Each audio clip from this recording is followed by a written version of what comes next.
우리나라 최대 명절인 추석이 성큼 다가왔습니다. 어제부터 시작된 이 추석 명절 연휴가 다음 주 목요일까지니까 꼭 일주일간의 추석 연휴 기간을 보내게 되었습니다. 아주 긴 연휴 기간인 것 같습니다. 과거에는 일주일간 긴 연휴 기간이 있었는지 잘 모르겠습니다. 한 5일 정도는 기억하는데 한 주간 동안 이렇게 긴 연휴 기간을 우리가 맞이하게 되었습니다. 이렇게 긴 추석 명절 연휴 기간을 맞이해서 가족과 함께 행복한 명절을 보내시며 풍성한 한가위를 누리시게 되기를 간절히 바랍니다. 옛날 이스라엘 백성들도 성경에 보면 3대 명절이 있었습니다. 유월절과 또 오순절 그리고 장막절이었습니다. 그 중에 유대인의 최대 명절은 유월절이었습니다. 애굽에서 해방된 그 유월절을 가장 큰 절기로 명절로 제일 많이 모였다고 합니다. 우리나라의 최대 명절은 이 추석이지만 이스라엘 백성들은 유월절이 최대 명절이었죠. 그런데 우리나라의 추석과 비슷한 절기는 초막절이었습니다. 초막절. 이 초막절을 우리가 장막절이라고 하기도 하고 또 우리가 이제 수장절이라고도 말합니다. 이 날은 한 해 동안 모든 곡식을 수확하고 그 풍성한 결실을 주신 하나님께 나와 하나님께 감사 예배를 드렸습니다. 소위 추수감사절 같은 명절이었습니다. 이 초막절을 지키는 방법이 레위기 23장에 나옵니다. 이스라엘 백성들이 초막절이 되면은 해마다 하나님께 나아가 일주일 동안 초막에서 함께 먹고 자며 기쁨을 나누었습니다. 레위기 23장에 있는 말씀 한번 좀 보겠습니다. 여호와께서 모세에게 말씀하여 이르시되 이스라엘 자손에게 말하여 이르라. 일곱째 달 15날은 초막절이니 여호와를 위하여 이레 동안 지킬 것이라.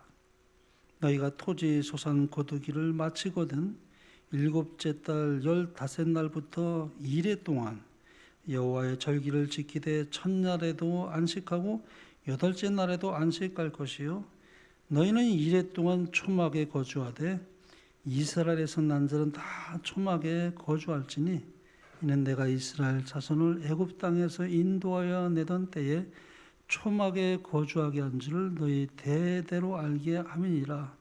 나는 너희 하나님 여호와이니라. 이렇게 이스라엘 백성들은 초막절이 되면은 일주일 동안 초막에서 함께 먹고 자며 그렇게 기쁨을 나눴습니다. 일주일 동안 이스라엘 백성들이 초막절기를 지켰던 것처럼 우리 순복음교회 가정마다 일주일 동안 보내는 이 추석 명절 연휴 기간에 기쁨의 시간이 충만하며 하나님께 감사하는 그런 복된 시간들이 되기를 간절히 바라겠습니다. 무엇보다도 우리 순복은 우리 모든 믿음의 가족들이 장차 하늘에서 장막절을 이제 우리가 지키게 될 터인데요. 그 날까지 믿음으로 계속해서 전진해 나가는 여러분과 저의 가정이 되기를 간절히 바라겠습니다.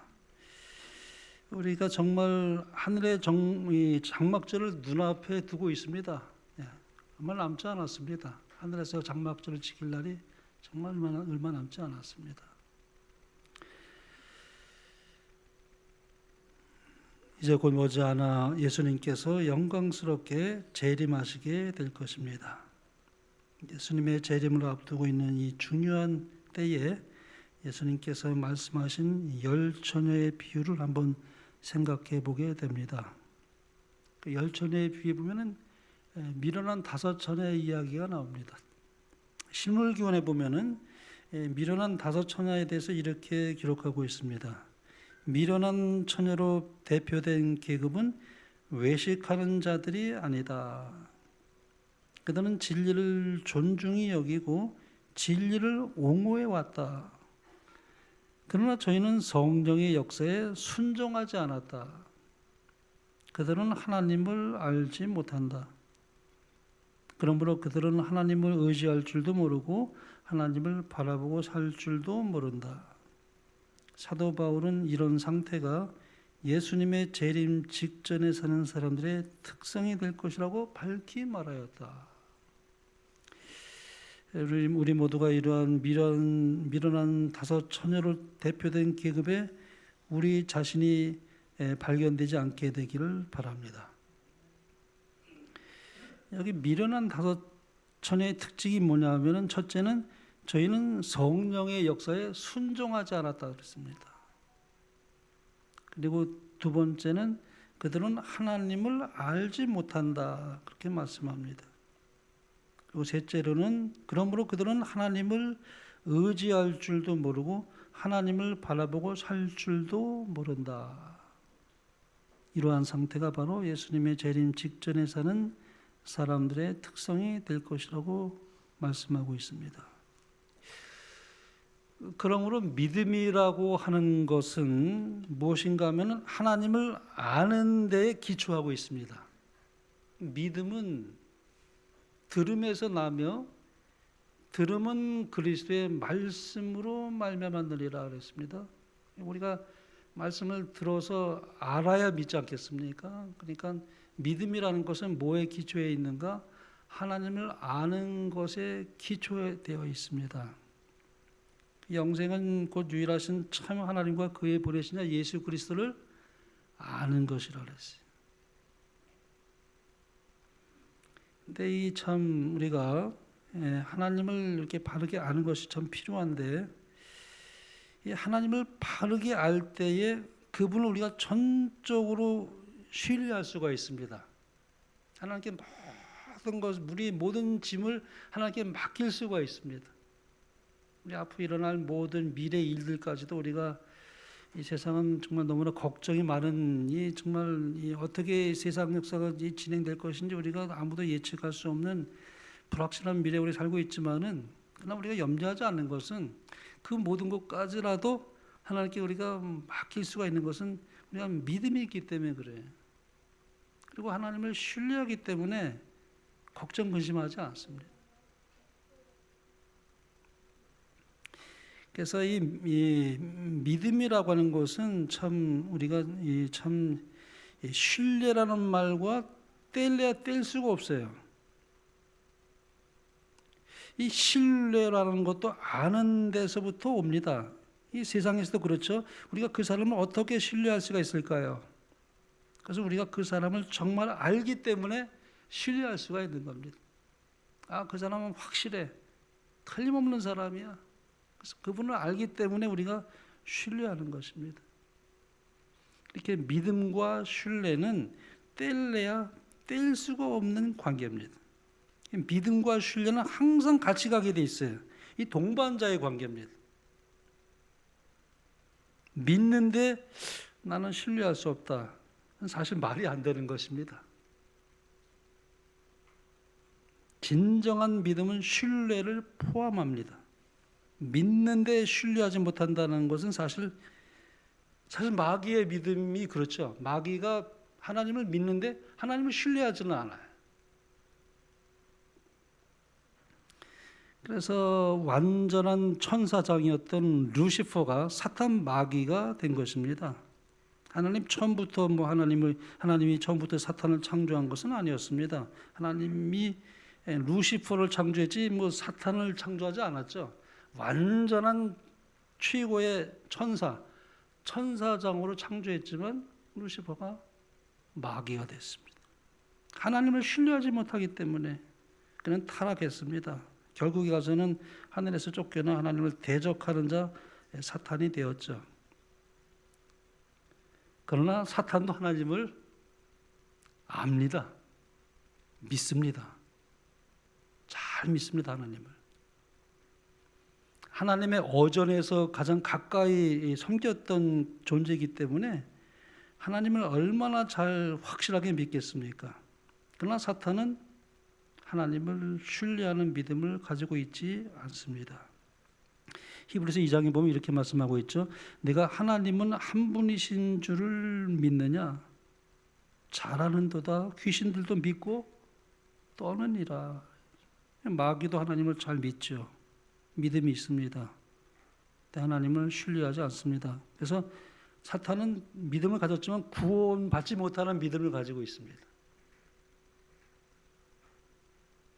그러므로 성경에서 말하고 있는 이 올바른 믿음은 반드시 신뢰를 포함합니다. 이것이 바로 구원하는 믿음이라고 말할 수 있습니다. 그래서 우리가 아담과 하와 얘기를 하지 않을 수가 없어요. 우리가 이제 이 믿음 하면은 왜 아담과 하와가 하나님을 떠나게 됐을까? 왜 아담과 하와가 하나님의 말씀에 불순종하게 된 그 원인이 무엇일까? 아담과 하와가 사탄의 속임수에 넘어가죠. 그들이 범죄하게 된 것은 그들이 하나님을 전적으로 신뢰하지 못했기 때문에 그렇습니다. 이것이 바로 아담과 하와가 타락하게 된 원인이었죠. 하나님께서 아담과에게 그렇게 말하지 않았습니까? 선악을 알게 하는 나무의 열매는 먹지 말라. 네가 먹는 날에는 반드시 죽으리라 그랬어요. 그러나 사탄은 뱀을 매개로 해서 뭐라고 하와를 유혹합니까? 너희가 결코 죽지 아니하리라. 하나님은 너희가 그것을 먹는 날에는 반드시 죽으리라 그렇게 말씀하셨는데 사탄은 뭐라고 말하는 것입니까? 반대로 말합니다. 너희가 결코 죽지 아니하리라. 근데 하와가 하나님의 말씀보다는 사탄의 말을 신뢰한 것입니다. 이렇게 해서 하와가 하나님께서 먹지 말라는 선악과를 따먹게 됩니다. 하나님을 신뢰하지 못했기 때문에 하나님을 불신하는 순간 하와가 선악과를 따먹게 됩니다. 증언의 말씀은 그래서 이렇게 기록하고 있습니다. 우리의 시조는 뱀의 말을 믿기로 선택했다. 하와는 뱀에게 속아서 하나님을 믿고 신뢰하는 대신에 비루하게도 하나님의 선하심을 믿지 않고 사탄의 말을 중히 여겼다. 영감의 글은 계속해서 또 이렇게 설명하고 있습니다. 과실 그 자체는 아무런 독수가 없었다. 우리의 시조를 죄인으로 만들고 이 세상의 악에 관한 지식을 가져온 것은 하나님의 선하심에 대한 의심, 그분의 말씀에 대한 불신, 그리고 그분의 권위에 대한 도전 때문이었다. 불신입니다. 그러므로 우리는 결코 사탄과 논쟁하지 말 것입니다. 우리가 사탄이 이단을 통해서 거짓 교리로 많이 속이죠. 근데 그런 곳에는 가지도 말라고 그랬어요. 시험을 자초하는 것입니다. 사탄과 논쟁에서 우리가 이길 수 없습니다. 그래서 우리가 자꾸 이렇게 논쟁하는 것은 하나님은 원치 않으세요. 논쟁에서 이겨도 이기는 것이 아니에요. 사람을 잃어버립니다. 기분 나빠서 아예 더 이상 말하지. 논쟁에서 졌지만은 마음에서 떠나버려요. 사람을 잃어버려요. 우리가 그래서 논쟁하는 거 참 조심해야 됩니다. 사탄과 논쟁에서 얻어진 것은 아무것도 없어요. 오히려 유익은 하나도 얻지 못하고 공허할 뿐입니다. 그래서 우리는 절대 어떤 이단과의 논쟁에 집중할 것이 아니라 하나님의 말씀에 대한 복음을 잘 전하는 것으로 우리가 해야지, 이렇다 저렇다 자꾸 논쟁하게 되면은 또 다른 어려움을 가져올 수 있는 것이, 사탄은 우리보다 더 아주 속이는 지혜와 능력이 아주 탁월합니다. 만약 사탄이 하와에게 다가갔을 때 하와가 이렇게 말했다면 얼마나 좋았을까요? 이 속아 넘어가지 않았을 거예요. 하나님께서 나에게 이렇게 말씀하셨다. 나는 그분의 말씀을 전적으로 신뢰한다. 나는 그분의 말씀을 절대 불신할 수가 없어. 그렇게 말했더라면 하와가 속지 않았겠죠. 말씀으로 물리쳤겠죠. 하와가 사탄에게 정복하지 않았을 겁니다. 그러므로 사탄의 공략술은 무엇인가? 사람들로 하여금 계속해서 하나님에 대해 오해하게 만드는 것입니다. 사탄의 아주 최고의 전술이에요. 하나님을 오해하게 만들어요. 하나님의 품성을 아주 그릇되게 나타내요. 일반 개신교에서 가지고 있는 영혼 지옥설은 대단히 아주 사탄이 성공하는 아주 최고의 공략법이에요. 영혼 지옥설을 하나님이 얼마나 복꿀입니까? 그러면은 그래서 하나님 믿지 않는 사람들도 많아요. 우리가 살면은 100년도 못 사는데 하나님 믿지 않았다고 해서 영원히 불타는 지옥에서 우리가 고통받는다. 하나님은 굉장히 무서운 두려운 하나님이시네. 사탄이 그런 일반 개신교회 거의 모든 교회가 그걸 믿고 있지 않습니까? 하나님을 자꾸 오해하게 만들어요. 사탄은 그 최고의 공략술이에요. 예수님께서 이 땅에 오신 것도 어떤 의미에서 하나님에 대해서 사탄이 오해하게 만든 것을 바로 알게 하기 위해서 오셨다고 말할 수 있습니다. 그래서 증언의 말씀에 이렇게 잘 설명하고 있습니다. 세상은 하나님에 대한 오해로 말미암아 어두워졌다. 이 어두운 그늘이 밝아지고 세상이 하나님께로 돌아가도록 하기 위해서는 사탄의 기만적 세력이 깨어져야 했다. 이것은 힘으로는 할 수 없었다. 폭력을 사용하는 것은 하나님의 정부의 원칙과는 배치된다. 사랑은 오직 사랑으로만 일깨워진다. 하나님을 알게 되면 그를 사랑하게 될 것이다. 이게 참 굉장히 중요한 말씀이죠. 하나님을 알게 되면 그분을 사랑하지 않을 수가 없게 돼요. 하나님을 아는 것이 구원입니다. 영생입니다. 물론 그것은 우리가 지적으로 아는 것뿐만 아니라 체험적인 암도 포함되지 않은 말씀이죠. 하나님을 우리가 아는 것이 영생이에요. 하나님을 알면 그분을 사랑하지 않을 수가 없어요. 그러므로 하나님의 품성이 사탄의 품성과 완전히 대조되어 드러나야 한다. 이 일을 하실 분은 온 우주에 오직 한 분밖에 없으시다. 하나님의 사랑의 높이와 깊이를 아시는 분만이 그것을 드러낼 수 있으셨다. 하나님의 그 속 깊이 들어갈 수 있는 분은 예수님과 누구밖에 없어요. 성령 하나님 여기는 언급하지 않았지만 같은 맥락 우리가 말씀드릴 수 있습니다. 하나님의 깊은 것으로 통달하시는 성령 하나님을 통해서 그래서 우리가 하나님을 알게 돼요. 하나님을 그래서 알게 되니까 신뢰하게 되고 하나님을 사랑하지 않을 수가 없게 돼요. 성령께서 하시는 깨우침이에요. 우리가 마음에 깊은 감동을 줍니다. 말씀을 우리가 들을 때마다 말씀을 펼 때마다 하나님은 놀라우신 그 사랑의 하나님, 우리를 용서하시는 하나님, 그리고 우리를 변화시키는 하나님. 그래서 이제 성령의 그 깨우쳐짐, 그 감동을 통해서 우리가 하나님의 깊은 곳에까지 들어가게 돼요. 우리 스스로는 알 수가 없습니다. 그러나 우리에게 계시를 이해할 수 있도록 빛을 주시는 것입니다. 하나님을 진정으로 알게 되면 그분을 사랑하게 될 것입니다. 그래서 죄를 버리게 되는 거죠. 그리고 그분의 율법을 사랑하게 되고 그 율법의 기쁨으로 순종하게 되는 것입니다. 이게 내 힘으로 되는 거 아니죠. 근데 우리가 성령의 은혜를 입게 되면은 참 놀라운 신비스러운 일이 일어나는데 말씀을 사랑하게 돼요. 말씀을 아주 사모하게 됩니다. 하루라도 말씀을 보지 않으면 견딜 수 없는 심령으로 말씀을 펼쳐서 보게 됩니다. 하나님을 더 알고 싶어져요.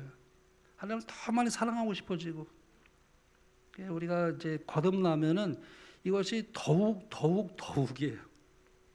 멈춰지지가 않아요. 더 많이 말씀을 보게 돼요. 그리고 깨닫게 해주셔요.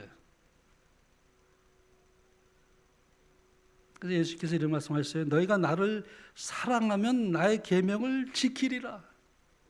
그 조건이 뭐냐면 예수님을 사랑하면 그분의 계명이 지켜지게 됩니다. 내 힘으로 지켜지는 게 아니라 그런 새 마음을 주셔요. 그리스도의 마음이에요. 그건 아주 초자연적인 신비의 경험이, 내가 옛날에 그러지 않아요. 나는 옛날에 그걸 미워했는데 그 미워한 것이 사랑하게 되고, 옛날에 사랑했던 것이 또 미워지게 돼요. 육신적인 것들이 이제 다 버려지게 되고, 신령한 것을 추구하게 되고 사랑하게 되고, 주님을 사랑하게 되니까 말씀이 좋아지게 되고, 계명을 사랑하게 되고, 계명이 지켜지게 되는 것이에요. 그러므로 우리가 예수님을 통해서 하나님의 품성을 바르게 알게 되면 우리가 그분을 사랑하게 될 것이며, 그분의 말씀, 그분의 계명에 순종하게 될 것은 확실합니다. 이 마틴 루터가 하나님의 놀라운 사랑을 깨달았어요. 그 얼마나 고행을 했습니까? 하나님의 뜻을 알기를 원했고, 정말 조금이라도 죄를 범하지 않기 위해서 정말 깨끗한 삶을 살기를 위해서 그가 얼마나 수도 생활을 했고, 정말 엄청난 그런 도를 닦는 그런 생활을 했지만은, 그런 가운데서도 그가 그걸 깨닫지 못하고 있다가 로마서에 있는 말씀을 이제 그가 이제 읽게 되면서 이제 깨달음이 왔어요. 그래서 이 놀라운 고백을 했는데요. 그분의 삶을 이렇게 표현했습니다. 그가 깨닫고 나서 이런 표현을 했어요. 오 주여, 당신은 저의 의가 되시옵니다.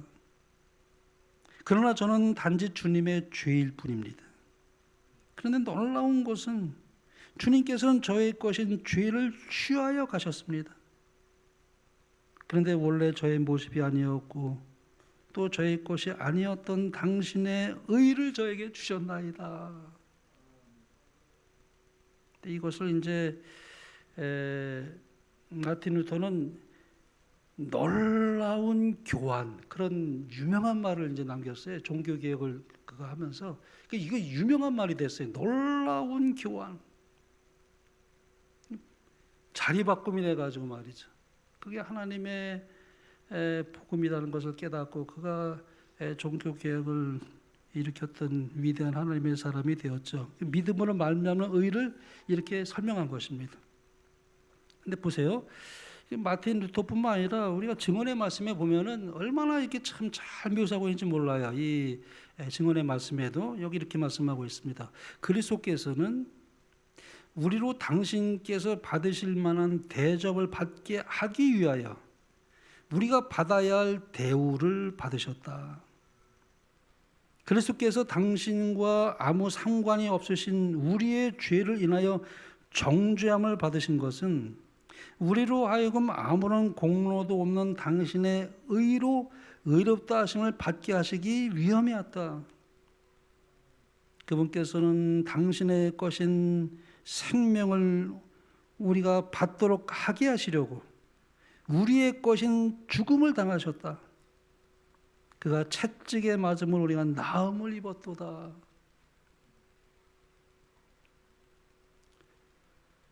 세계 제2차 세계대전 당시 아우슈비츠 수용소에 학살된 유대인의 숫자가 무려 100만 명도 넘었다고 합니다. 참 끔찍한 일이었어요. 당시 남겨진 그런 유물들 보면 참 처참합니다. 제가 이제 이전에도 아마 말씀드렸습니다만 이 아우슈비츠 수용소 바깥에는 이 철조망이 이중으로 이렇게 있어서 거의 탈출은 거의 불가능해요. 그런데도 탈출하는 사람이 생겨요.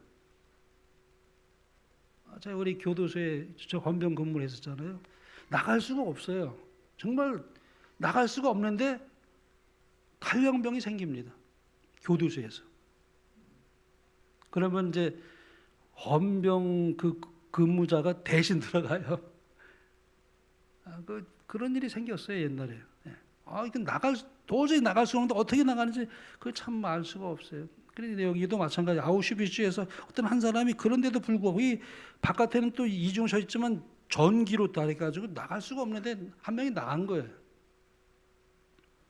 근데 그 수용소에 이런 규칙이 있었다고 합니다. 만약에 누군가가 한 명이 탈출하게 되면 같은 방에 있었던 사람 10명을 무작위로 호명해서 독방에 가둬 굶어 죽게 하는 거예요.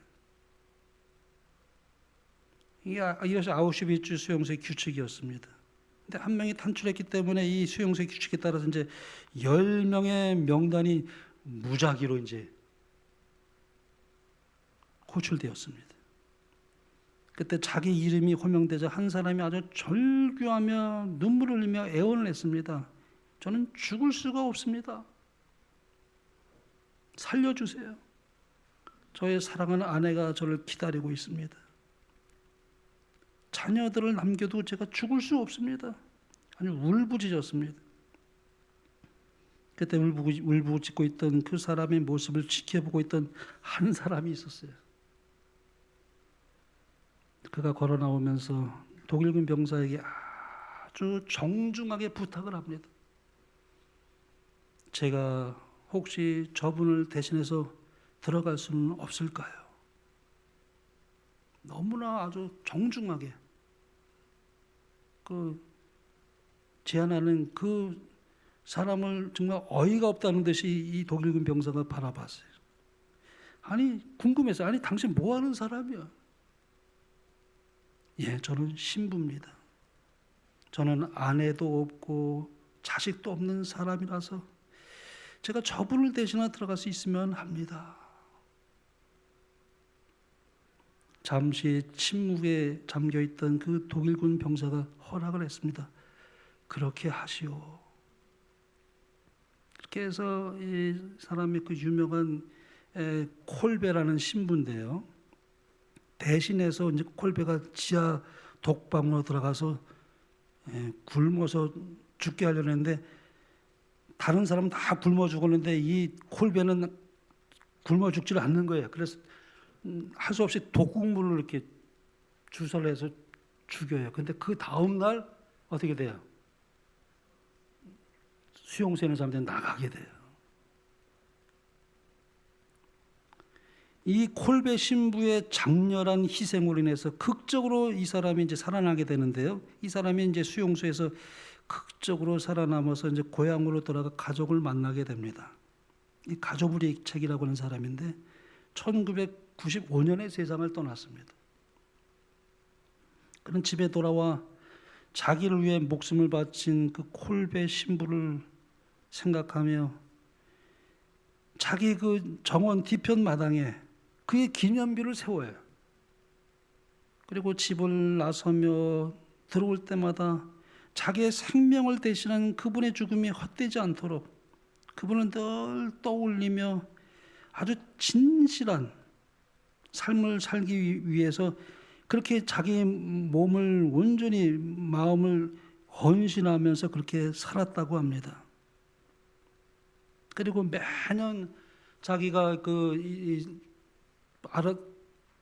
있었던 그 포로 수용소에 그 독방이 콜베가 갇혔던 그곳을 향해서 매년 거기에서 이렇게 꽃을 갖다 놓고 그분을 기리면서 그 고마움을 늘 잊지 못하고 또 자기의 마음을 살피며 혹이라도 그 나의 생명을 대신한 그분의 삶이 헛되지 않도록 마음을 그렇게 늘 진실하게 하면서 살았다고 하는 것이죠.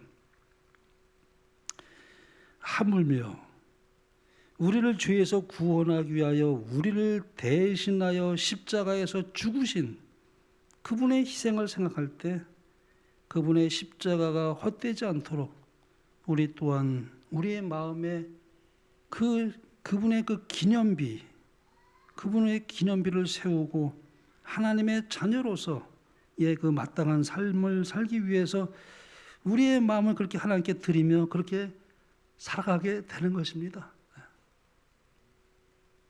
그분의 예수님의 그 죽음이 헛되지 않도록 그래서 내 마음을 하나님께 온전히 드리게 될 때 우리가 거듭나는 것입니다. 그리고 새 마음을 주셔야 거듭난 마음이죠. 이게 새 마음을 주셨다는 것은 그리스도의 마음을 나에게 이제 성령을 통해서 부어 주셔요. 그래서 옛날엔 좋았던 것이 싫어지게 되고 옛날엔 싫어했던 것이 좋아지게 돼요. 정서적으로도 그렇습니다. 옛날에는 말로 그냥 내가 실수를 많이 했던 사람이지만은 이제 거듭나고 난부터는 말을 조심하게 돼요.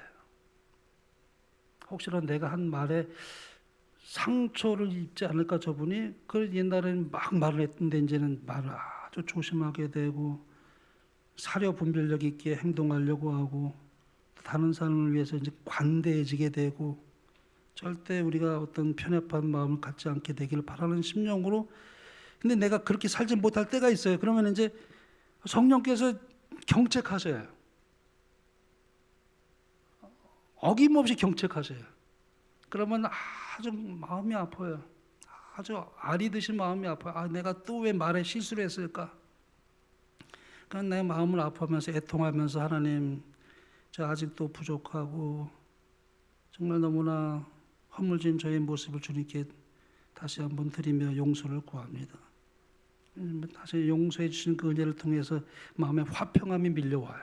그러면 다시 조금씩 좀 이렇게 하나님 앞에 갖게 나가는 그런 삶을 우리가 살아가게 되는 것은 성령의 충만한 은혜로 우리를 계속 그렇게 인도하게 됩니다. 그래서 여기 시대 소망 보면 이렇게 아주 좋은 말씀이 나와 있어요.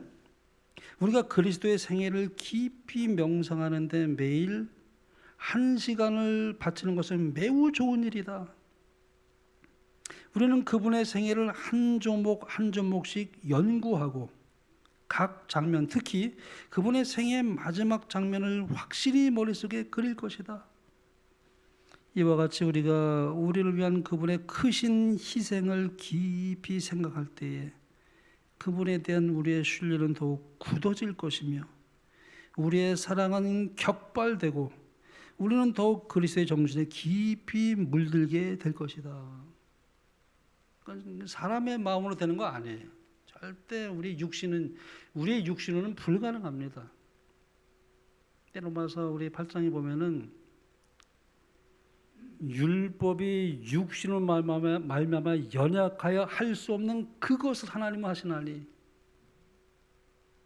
곧 죄를 인하여 자기 아들을 죄 있는 육신의 모양으로 보내어 육신의 죄를 정하사 육신을 쫓아고 그 영을 쫓아 행하는 우리에게 율법의 요구를 이루어지게 하려 하심이라.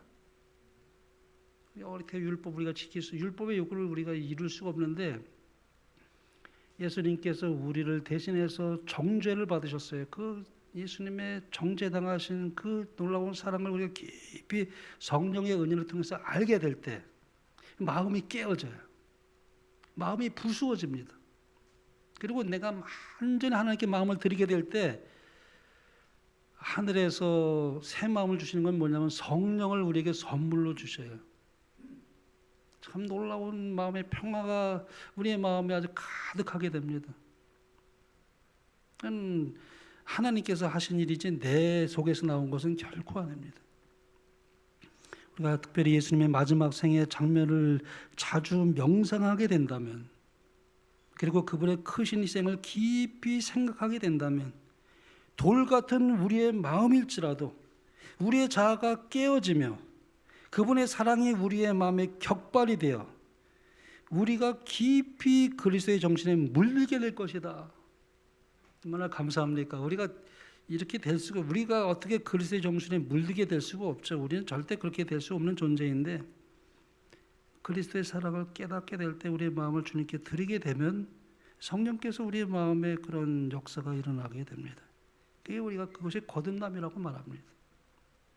우리의 그 자리를 바꾸신 그 예수님의 사랑에 대해서 증언의 말씀은 또 이렇게 말씀하고 있습니다. 주님께서는 하늘에 계신 아버지께 이렇게 말씀하신다. 하늘에서 중보하고 계시죠. 여기 나의 자녀가 있습니다. 나는 그에게 사망의 선고를 유예하고 나의 생명보험 증권 곧 영생을 그에게 줍니다. 왜냐하면 내가 그의 자리를 대신하여 그의 죄에 대한 형벌을 받았기 때문입니다. 그리하여 용서받고 아름다운 그리스도의 의의 두루마기를 입은 사람은 하나님 앞에 흠없이 서게 된다. 칭의는 유죄 선고와 반대이다. 하나님의 무한한 자비가 전혀 받을 자격이 없는 자들에게 주어진다. 그러므로 우리는 이렇게 결론을 내릴 수 있습니다. 우리의 구원을 위해서 우리가 아무것도 할 수 있는 것은 아무것도 없지만 하나님께서 모든 일을 다 제공하셨어요. 하나님께서 다 이루신 겁니다. 그러니까 그것을 그냥 받아들이기만 하면 되는데 세상에 많은 사람들이 그걸 받아들이지 않기 때문에 멸망에 들어가는 것입니다.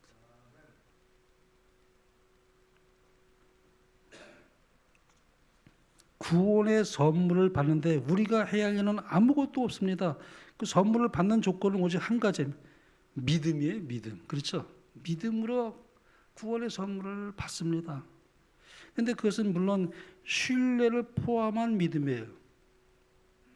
근데 그것을 오해해가지고 믿음은 아무렇게 살아도 되는 것처럼 율법의 무용론이나 율법의 폐기론을 주장한 것은 참 하나님을 너무 또 오해하는 것입니다. 율법을 상하게 되는데 어떻게 율법이 무용하다고 말할 수 있습니까? 율법이 폐기됐다고 말할 수 있어요. 물론 우리 과정공 시간에 우리가 배웠지만은 의문의 율법은 예수님께서 오셨기 때문에 그림자는 뭐예요? 사라지죠. 원형이 왔는데 그거는 그렇게 됐지만은 하나님의 도덕법은 영원합니다. 율법을 사랑하는데 어떻게 율법이 무용론을 주장하죠? 일반 개신교에서 많이 그렇게 엉뚱한 얘기를 하는 교회가 많이 있습니다. 우린 진리교회로서 절대적으로 우리 힘으로 율법을 지키는 것은 아니지만 우리가 거듭나게 될 때는 놀라운 역사가 일어나는데 말씀을 사랑하게 되고 율법을 사랑하게 돼요. 우리 율법이 우리의 마음의 신비에 새겨지게 돼요. 자, 여기 이제 마지막으로 이 말씀을 읽고 이제 좀 정리하겠습니다. 누구든지 예수를 하나님의 아들이라 시인하면, 믿으면 하나님이 그의 안에 거하시고 그도 하나님 안에 거하시느니라 상호 내주합니다. 놀라운 역사입니다. 하나님이 내 안에 계셔요. 그도 나도 하나님 안에 이렇게 거한다는 상호 내주. 거듭나게 되면은 그래서 새 마음의 역사가 일어나기 때문에 자기가 볼 때도 신기해요. 나 옛날에 그런 사람이 아니었는데 내가 어떻게 사람을 포용하게 되지? 내가 어떻게 사람을 이렇게 관대해지게 되는 마음이 난 그런 사람이 아니야. 내가 얼마나 편협한 사람이었는데 자기도 어떤 때는 자기도 놀라는 것이에요. 왜? 하나님이 내 안에 거하시기 때문에 하나님이 싫어하는 것을 버리게 되고 좋아하는 것을 따르게 돼요. 사랑하는 손주가 칭찬 받는 거 우리 장로님 말씀하시는데 하나님이 우리를 칭찬하는 게 최고의 축복입니다. 그거보다 더 큰 축복이 없습니다. 하나님을 기쁘시게 하려는 거예요. 아이가 부모를 사랑하면 부모를 기쁘시게 하려고 하지. 우리가 예수님을 하나님의 아들이라 시인하면 믿으면 성령을 통해 예수님께서 우리 마음 안에 들어오시게 되고 그러므로 우리는 그리스도의 마음을 소유하게 됩니다. 그리고 우리가 그리스도의 마음을 소유하게 될 때 그분의 사랑의 율법이 우리의 마음의 신비에 새겨지게 됩니다. 우리가 그리스도의 마음을 이제 소유하게 될 때 모든 것을 전혀 다른 시각으로 세상을 바라보게 됩니다. 그리고 정말 받아들일 수 없는 용서할 수 없는 사람에게까지도 용서할 수 있게 되는 것은 하나님의 은혜입니다. 어떻게 우리가 원수를 사랑할 수 있습니까? 육신으로는 불가능합니다. 불가능해요. 근데 우리 초대교회 역사에 보면은 참 용서할 수 없는 사람들인데 그 용서하는 그런 경험이 어디서 나왔는가? 성령께서 역사하셨어요. 다 원수까지도 용서하며 기도하며 그렇게 순교하는 사람들을 우리가 볼 때 이거는 사람의 인간의 힘으로는 안 된다. 성령께서 역사하신 겁니다. 용서할 수 없는 경우에도 용서할 수 있게 되는 것은 그게 최고의 기적입니다. 그런 마음을 주셨기 때문에 가능한 것이죠. 하나님의 최고의 기적입니다. 왜냐하면 예수님께서 우리의 마음을 재창조했기 때문에 그렇습니다. 거듭났기 때문에 그렇습니다. 그리스도의 마음을 소유하게 되었기 때문에 그렇습니다. 그리고 우리는 장차 하늘에서 이제 초막절을 지키게 될 것입니다. 우리가 하늘에서 초막절을 지키게 될 것을 생각하면은 우리가 이 땅에서 믿음으로 세상을 이기죠. 가족과 함께 또 우리 사랑하는 성도들과 함께 그리고 우리를 구원하신 주님과 영원히 우리가 이제 장막절을 지키게 될 것입니다. 이러한 은혜와 축복이 우리 수목원교회 모든 가정마다 함께 하시기를 바라면서 말씀을 마치겠습니다.